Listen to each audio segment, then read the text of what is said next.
I've been away from this project for a bit, but coming back to it, I remember I wanted to show off how insanely useful as well as head-wrecking using Python and Maya can be.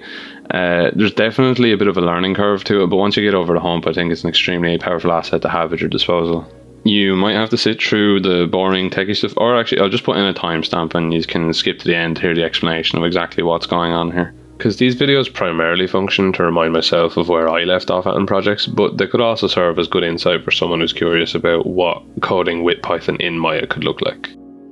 First things first, we open up our AutoRig menu and we click the Create Face Locators button. This will run these 5 functions at the same time, the first 4 of which just create locators and curves at positions in 3D space. For the different parts of the face, but it's specifically the 5th add locators function that I find interesting enough to warrant explaining. What the add locators function does initially is it gets all of the face curves that we just created in the first 4 functions and it will add all of them into a list. Then we say for each curve that we have in our list, we're going to create another list, and then that list is going to be used to hold all of the individual control vertexes that each curve is made up of. Now, if I go back into the project here and I select the curve and go into control vertex mode, you can see that each vertex is actually its own object because of the fact that it has a unique name in the script header. And this means that we can access the individual values of each control vertex, such as translation, and then you can use that same translation data as a blueprint for where you want to place other objects in your scene. Then coming back to the code and going through it, so we're saying for each curve in our list of curves, we make a list of the control vertexes. Then we say for each control vertex in that curve, we're going to make a temporary name, we're going to create a cluster, create a locator, and then get the position of the current control vertex. The reason we're renaming it is just so that when we're making new objects, things are easily readable and more organized. And then because we get access to the current control vertex's position, we can easily place our cluster and locator objects at those same positions using Maya's xform command.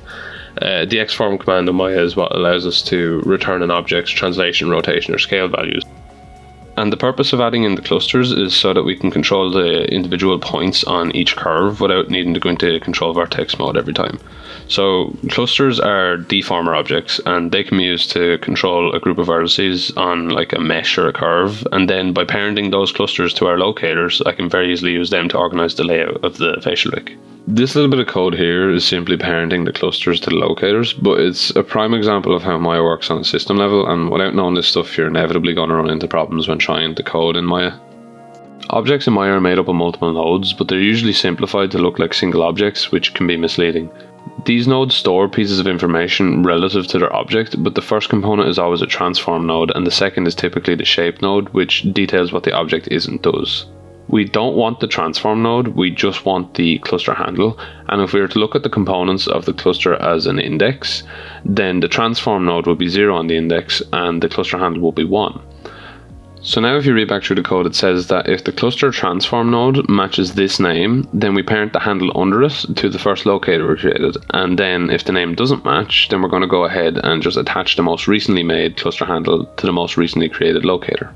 Yeah, so simple bit of code, but as with a lot of this stuff, it requires giving consideration to how Maya actually constructs its objects from a system level. Right, so now that I've explained all the boring stuff, I want to explain why this is actually extremely useful. So to cap it all off, right, we have a function that's creating clusters parented to locators at the position of each of the curve's control vertexes.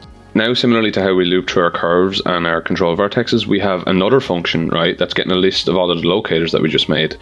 And from there, we can create the face joints at the positions of those same locators. And then when we have our face joints created, we can put those face joints into a list, loop through those, and for each face joint, add in our constraints and IK handles, etc., you know? Then in another function, now that I can just get a list of all the face joints I created, I'm adding in little polycylinders that I'm going to be using as the facial rig controllers. And then finally, if that sounds like too simple to work, it's because it is, because nothing is like parented properly with the joints, but you just have another function then that just does the parenting for you, which saves you the hassle of trying to figure out how to do all that in the one script.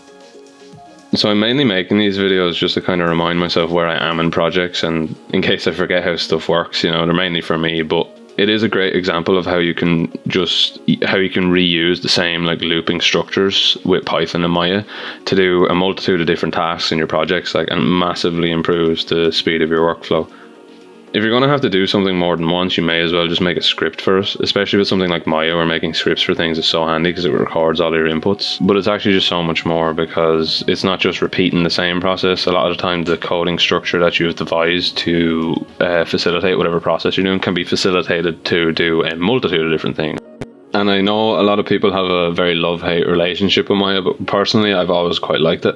And I'm also really enjoying learning Python. So for me, using the two of them together is actually very fun. And I think if you are the type of person that's able to put up with Maya, I think you would also really appreciate just biting the bullet and learning to use any of the coding languages that it supports. It's a bit of a learning curve, like, but it does feel very rewarding once you get the hang of it, like, and it's also extremely difficult to argue against the utility of it. 10 out of 10, would recommend. Thank you for watching. If anyone's there, you mad eggs.